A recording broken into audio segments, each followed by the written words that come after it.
하쌤입니다. 눈으로 푸는 피셋 자료 해석 가중치 문제풀이 이어집니다. 이번에 다룰 내용은 범위 개념 활용이죠. 자, 범위 개념은 여러분들이 중학교 2학년 때 공부했습니다. 그 개념을 그대로 활용해서 가중치 문제 계산하지 않고 답을 빨리 찾아내는 방법인데, 이때는 최소, 최대값을 꼭 비교해 줘야 됩니다.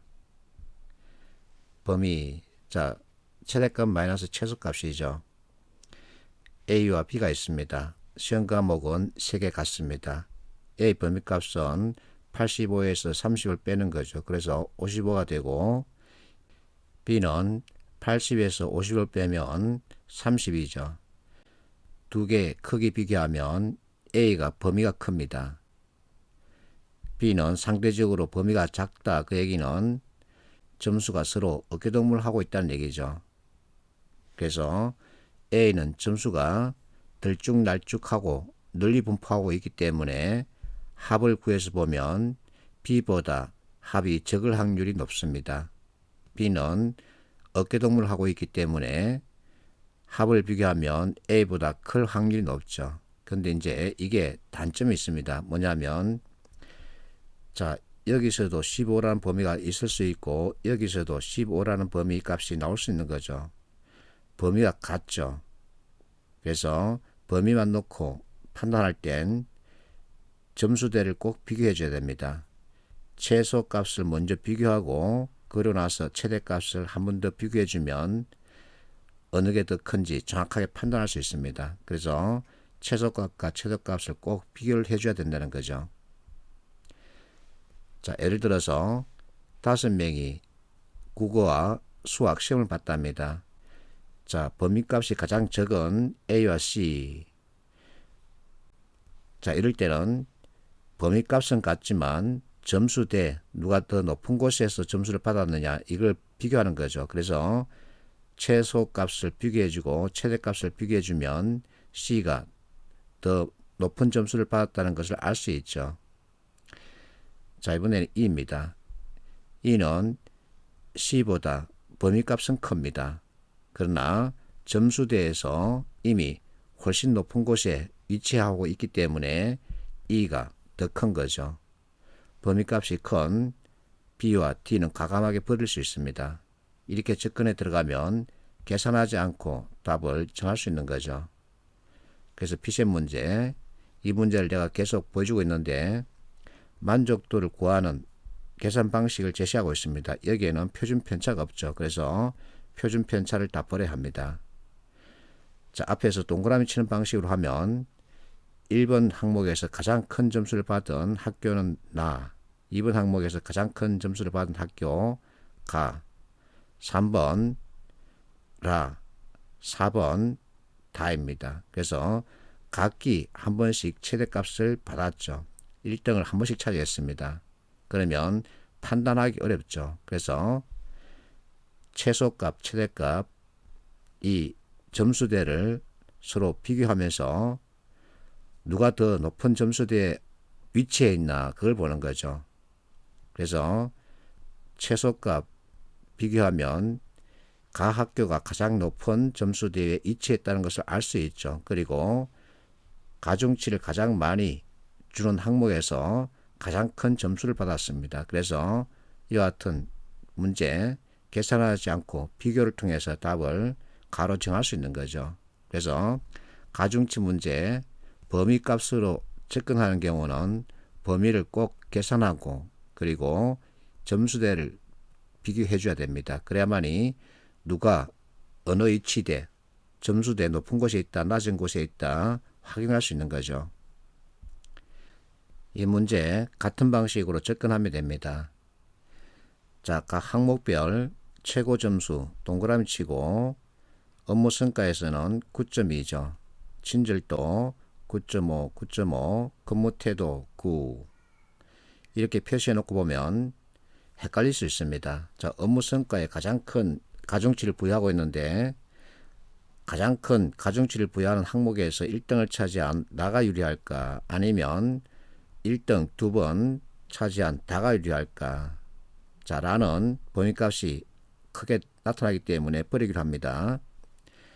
그래서 둘을 다시 한 번 더 비교해 줘야 되는데 이때 범위값을 활용하는 거죠. 나의 범위값은 1.2, 다의 범위값은 2죠. 그리고 최소값을 보는 겁니다. 나 8이죠. 다 7.5.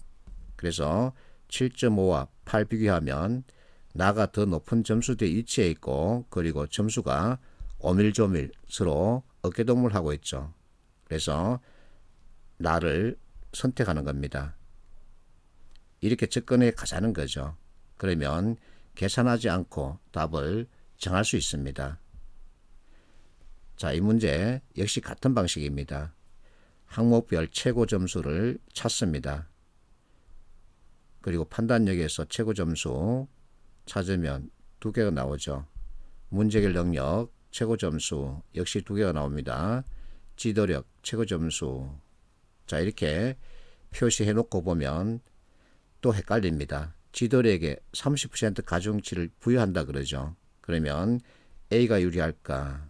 자, 두 개 항목 받은 C가 유리할까? 그리고 세 개 항목 받은 E가 유리할까? 그래서 범위값을 찾는 거죠. 자, 15입니다. B와 D는 버립니다. 여기서는 10이죠. 여기는 90과 20이기 때문에 20. 그래서 E 같은 경우 비록 1등을 3번 차지했지만 가장 큰 가중치를 부여한 항목에서 가장 낮은 점수를 받았죠. 서로 비교했을 때. 그래서 또 범위값도 가장 큽니다. 그래서 E를 버리는 거죠. 그러면 A와 C, 자, 최소값을 서로 비교해 보는 겁니다. C의 최소값은 80이죠.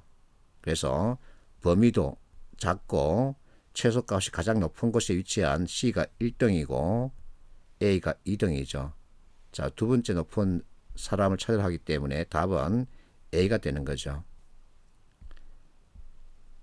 2번 문제 같은 방식입니다. 각 항목별 최고 점수를 표시를 합니다. 그러면 여기서 90, 여기는 95, 여기는 95, 여기 85. 자, 그러면 1등을 차지한 친구가 둘이기 때문에 또 헷갈리는 거죠. 그래서 범위값을 찾는 겁니다. 여기 하면 20이고 여기 하면 20이죠. 범위값이 같이 나왔습니다. 그러면 최소값을 비교하는 거죠. 자, 대파리 75, 세파리 70이죠. 그래서 범위 값 같으나 점수대가 높은 대파리가 1등을 차지하는 거죠. 자, 이 문제는 두 개로 구성되어 있는데 1번 같은 경우는 가중치를 부여하지 않았을 경우 묻는 거고 2번은 가중치를 부여했을 때 판단하라는 거죠. 자, 어쨌든 항목별 최고 점수 표시합니다.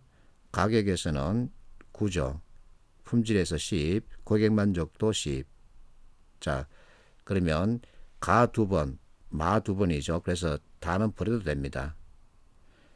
여기만 놓고 볼 때, 자, 가 이행사 같은 경우는 범위가 3이죠.